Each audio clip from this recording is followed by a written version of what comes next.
So, welcome one, welcome all. Handkerchief Dynasty coming at you. I'm, as always, your secret professor, joined by my good friend and former roommate at the kibbutz, the high priest of Oilers Magic, as well as a very special, very honored, very widely appreciated, and wonderful in general guest, Alan Mitchell, a.k.a. Lowetide, a.k.a. Mitch. Welcome back to Handkerchief Dynasty, Mitch. Well, I'm delighted to be here. Which one of you is the messier of the house, like the roommates? Oh, Definitely. yeah, yes. Yeah. Messier, than most, I'd say. Than most of the human populace. So you're right up there, right? Like you're basically a caveman. I'd say messier than a caveman. I'd say like top tier, like a thing unto itself. A step below. Yes. So like a freak. You're a freak. Yes. Okay. A freak. All right. Exactly. A freak. So a headline, Edmonton Oilers for the first time have beat a team 9 times in the regular season. I'm personally pretty impressed with how, even though, they obviously are out of the playoff picture, not really looking like they're obviously going to make any noise this year, or it looked that way since the start. But I've been kind of impressed by Ottawa and their ability to hang around in these games a little bit, even though we beat them 9 times. Well, early on they were terrible because of the goaltending, and they still don't have it, where they will want it to be. But one thing I'll say is that except for the first couple of games, they have, as you say, played pretty well. And I think it would be really easy for all of us to kind of say, well, 9-0 against Ottawa. But, the Calgary Flames didn't have a great record against them. They're, I think, 2-4-1. So full credit to the Oilers. They have played well against a team that has improved over the year, and they won the first one and all of them and the ninth one. So, they got a big advantage because of it. But those other teams could have, done better like Calgary, and they'd be in a much better spot for the playoffs right now. I totally agree. And it's not like, Ottawa knows that we had beaten them 6 times, that we've beaten them 7 times, 8 times. It's not like they were going to roll over. Nobody wants to lose 9 times to a team. So they were giving the Oilers their best effort.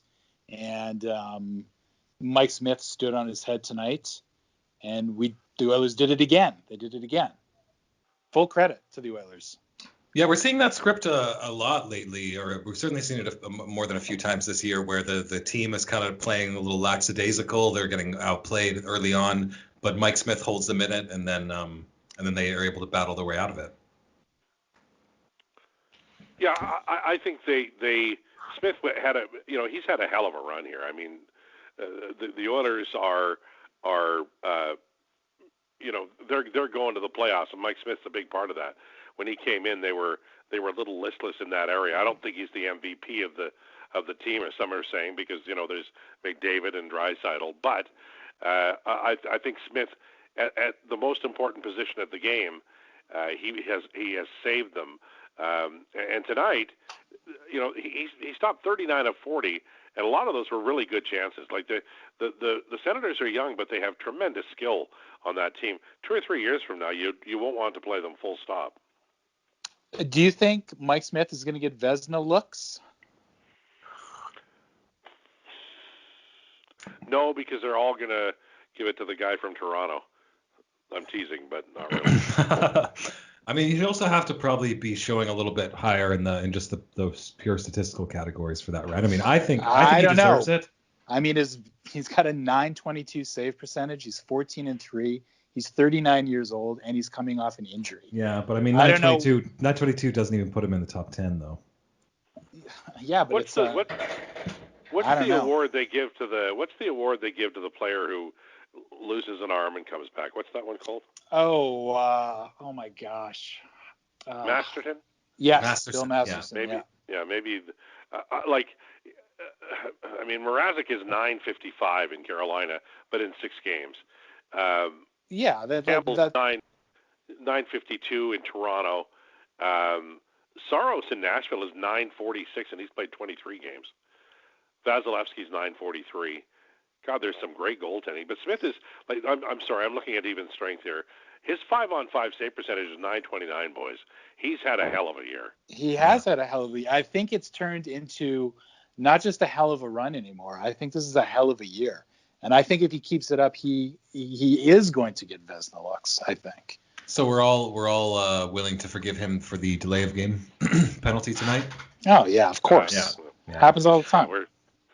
Look, if you watch the Oilers the last 25 years, that's nothing. I mean, the game one of the Stanley Cup final, the behind the net move. You try to avoid that kind of disaster. Other than that, you're good. Before we move too far away from Mike Smith, did you guys catch Louis DeBrusk breaking into song when describing Mike Smith's play tonight on television?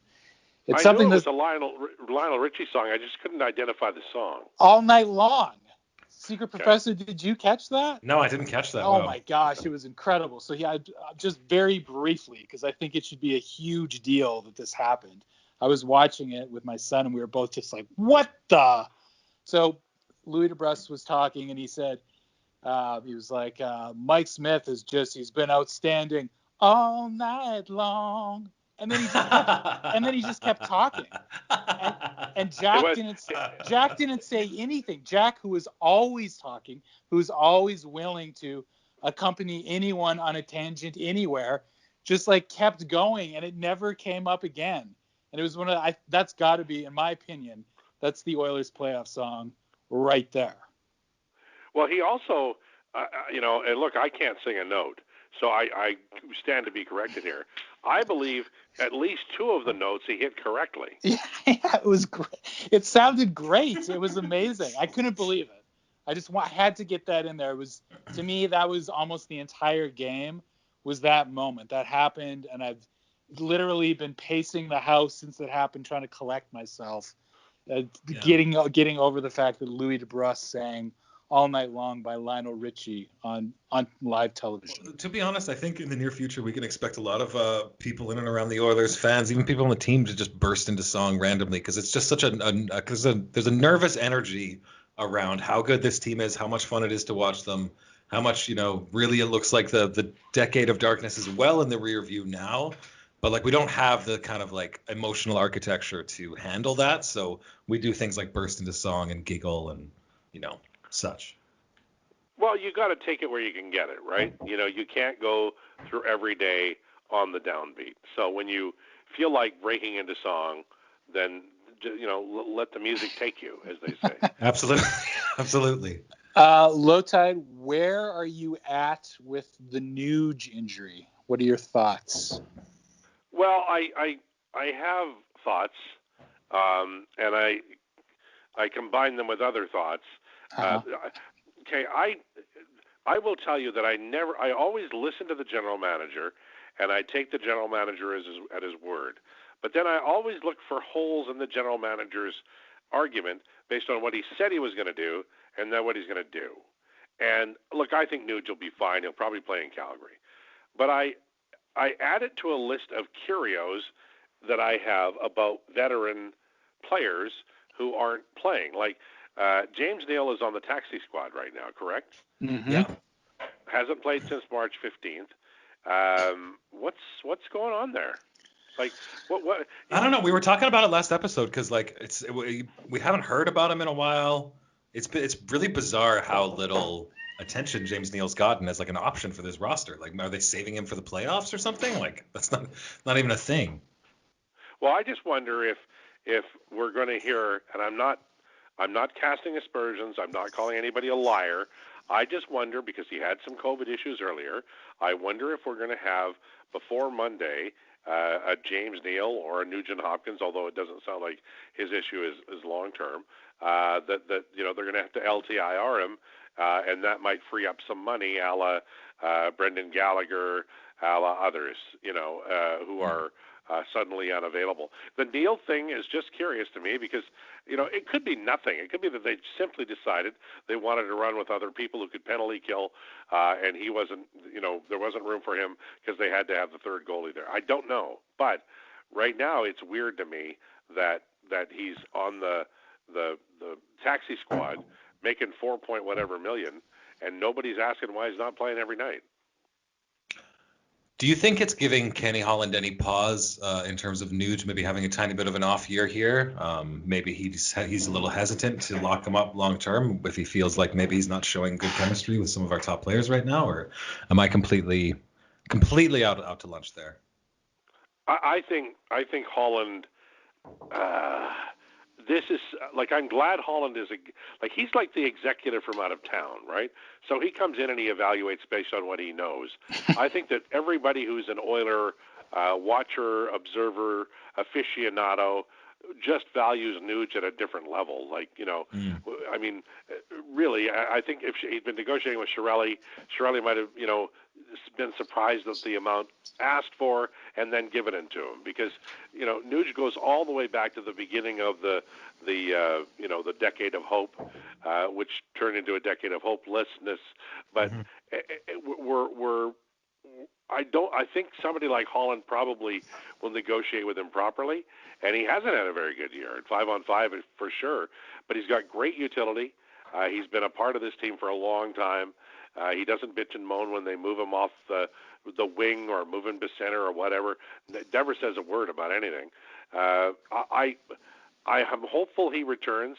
I think Holland is the guy who, if he feels like he's paying too much, he won't do it. And that will, I don't know what will happen. The sun may not come out for weeks, but it is possible that Nuge goes elsewhere. I never thought I'd say that, but as we reach his free agent day, I think it might be possible.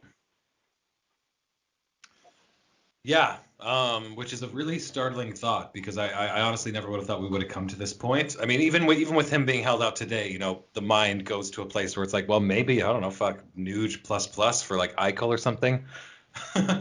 Although obviously, like, this time of year is a good time for kind of fever dreams and people being completely bereft of any sanity in their thoughts and words. I wanted to ask you something that I think has been going on for a little bit out there in the Oilogosphere a little bit, where people are looking at some of our young prospects and just kind of penciling them in a little too soon. People are saying things like, I'm sure you've heard it as well. They say, oh, Barry and Bouchard are like duplicate the same skill set, which I just think is just completely insane. But do you think people are maybe mistaking some of our organizational depth for NHL depth right now? I think so. I think it's a fan thing to do. And the other side of it is they have to find room for Bouchard. It's not going to be on the top pair. I think they have to make a choice here. They have to do one of three things. They have to sign Bouchard, sign Barry and Larson, or sign Larson and not Barry, or Barry and not Larson.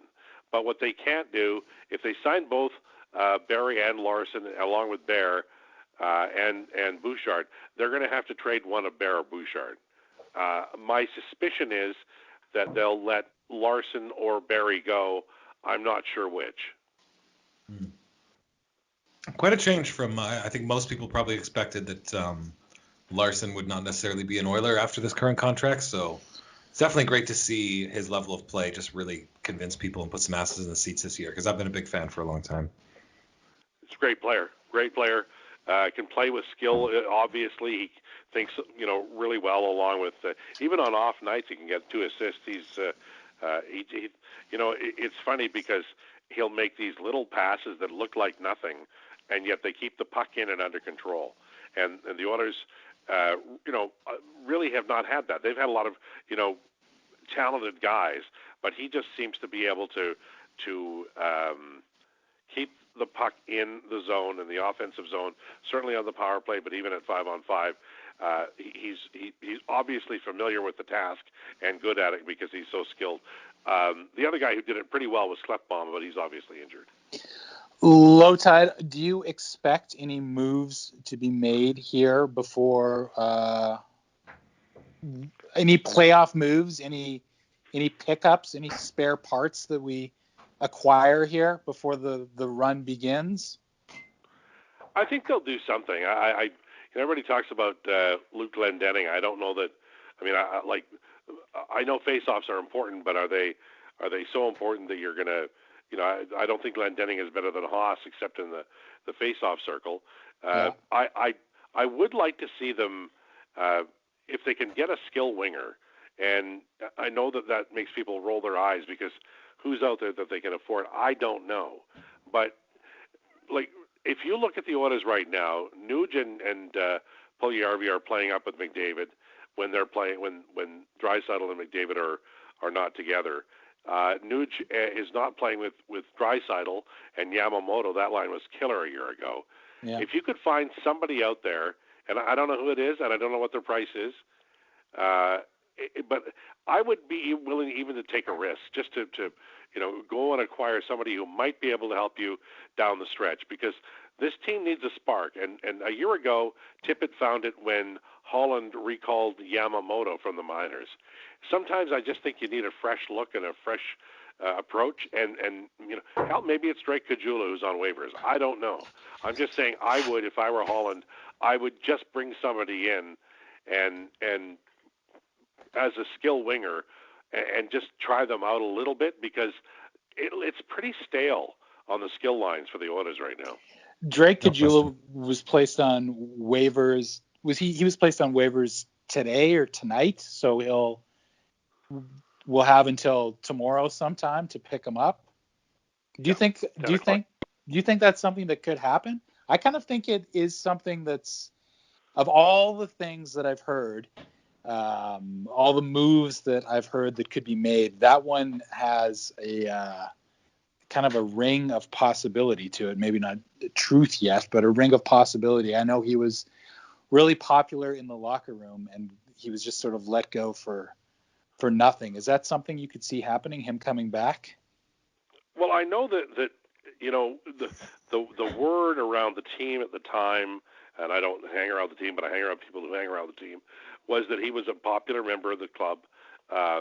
He was traded during, I don't know if you remember, but it was during the worst of times for Peter Chiarelli. He and Hitchcock had decided they needed big defensemen, and they made 2 trades in one day. Neither of them really worked out at all. And it was heading downhill very quickly. Now, the thing about Caggiula is he's not it's not somebody you slide in as the solution. I think you slide him in as an option, right? At 5-on-5 this year in 27 games, he doesn't have any goals at all. So let's review here. But over his career, and certainly when he was in Edmonton, he played a couple of years here as I guess 3 years here as a regular, and he scored 9 goals one year in 67 games. I don't think he's a guy you put in there all the time, but he might be another option, another guy you slide in from time to time. And they have to do something. Like, I keep wondering if they're going to put Nuge with Draisaitl and Yamamoto. In the beginning, I was like, no, they can't do that. Now I'm all for it. But then you have to put somebody with McDavid and Puljujarvi, and I don't know if they have that player. Cahoon hasn't really worked. He's okay. He's just not great. And I think that job is still open. And if they think Caggiula could handle part of it, maybe they make a bid on him. To support the show, please visit us on patreon.com/Handkerchief Dynasty. We have our first bonus episode with the Mother Superior herself is now live, the High Priest Mother. We also have a fresh mixtape. I'll also be releasing from the archives of the High Priest of Oilers Magic his time, some of his work during his non-nude modeling days at the Rectory. So be sure to check us out at patreon.com/Handkerchief Dynasty to enjoy that. Do you think, Tippett talked about getting, I was quite surprised actually he was so open about it, but he talked about the need to get Kassian kind of rolling here prior to the playoffs. If Tippett and the coaching staff can do that, would that kind of ultimately be like the crown jewel of coaching achievements for them this year, just because we've all been beating our head against the wall about this player for a long time now? Well, I think this is such a weird year. Like they have historic scores on this team. Like what McDavid's doing this year, and really Draisaitl too, are just jaw dropping. So you've got that at the top end, and then you've got a large group of players who cannot get even an assist, and so you're like it's like you're in the Taj Mahal or you're the ocean one minute, and you're in the desert the next, depending upon what part of the roster you're looking at. And with Kassian, he doesn't look like the same player. He's not his confident self. He's clearly, maybe he's taken too many penalties and they lowered the boom or something. But along with all the other rambunctiousness has gone any sort of passing or shooting ability. He had a little bit of it tonight. He seemed to be rocking a little bit. But the cure for Kassian is to play him on the McDavid line. What I find interesting is they haven't done that. Is Leon Draisaitl like top 3 just in terms of shooters in the NHL right now? I mean, there's been much ink spilled over in Toronto over a certain someone putting him and Ovechkin as number 1 and number 2 as goal scorers. Well, I don't know what the list is. I think Draisaitl is right there. Obviously, Ovechkin's been there for 15 years. Unbelievable player. But I like. If Connor McDavid says something about hockey, then his opinion should take precedent, I think. But I will say that Austin Matthews, when he's healthy, is just a pure goal scorer. He's remember when Kessel first came up and he could just score from anywhere, and that's sort of Matthews. He's just a freak of nature. He's a wonderful hockey player, and so I would. Any list that talked about, marksmen, snipers, I'd probably have the winger in Boston on that list. 4 or 5 Tampa Bay Lightning, depending upon who's healthy, whatever year it is. But I think they're all. I think the 3 guys that we've talked about here, Draisaitl, Ovechkin, Matthews, they're all top 5 or 6. I don't know what the exact order is, but they're all really good. Yeah, I'd agree with that. I think that, from what I've seen in terms of sort of money in the bank on the power play from a spot, I would say that Ovi and Dry are top 2. I'd say, and maybe that's what McDavid was sort of referring to. That's the impression I got, is that he was kind of talking about sort of a one-timer from a specific, he staked out his territory, and it's just kind of money from that spot. And I think that him and Ovi are, I'd say, the top 2.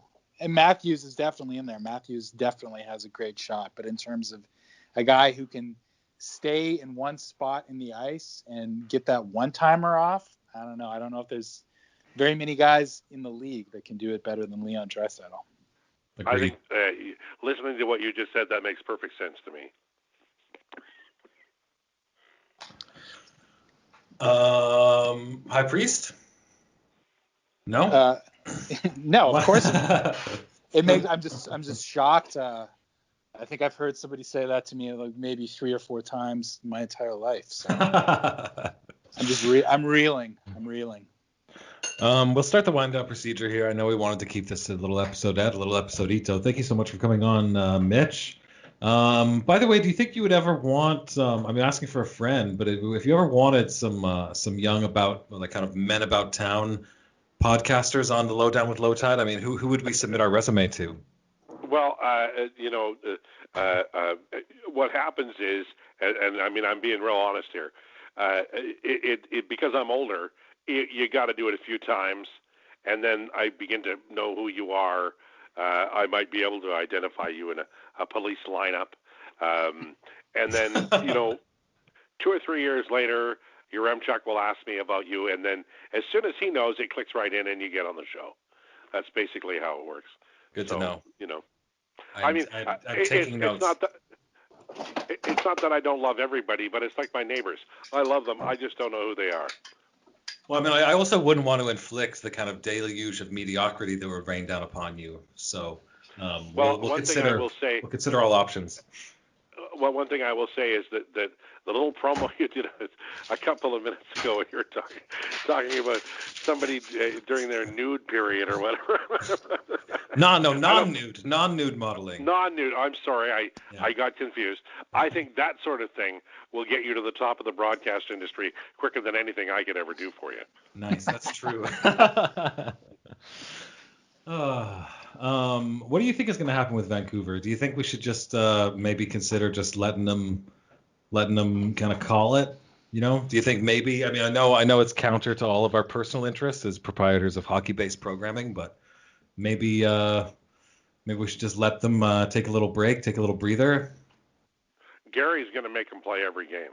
Yeah, he is. And I think the reason is because this contract is going to end, and then they're going to cash in on the next one.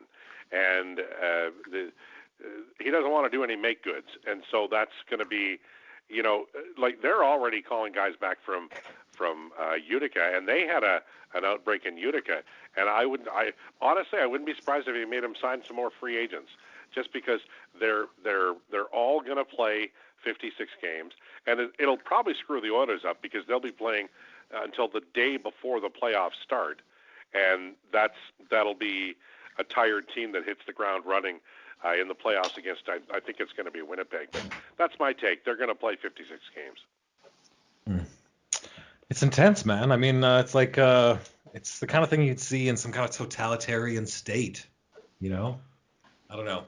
But I understand the need to, I understand from a business perspective, the NHL really wants to have those dates, and even just like a few games difference, leading into the playoffs and during the playoffs can traditionally make a pretty big difference. Obviously not right now with attendance, but even, I don't know, it just seems, I feel sorry for, like, basically besides the Winnipeg games, it's starting to feel like a bit of a death march for me.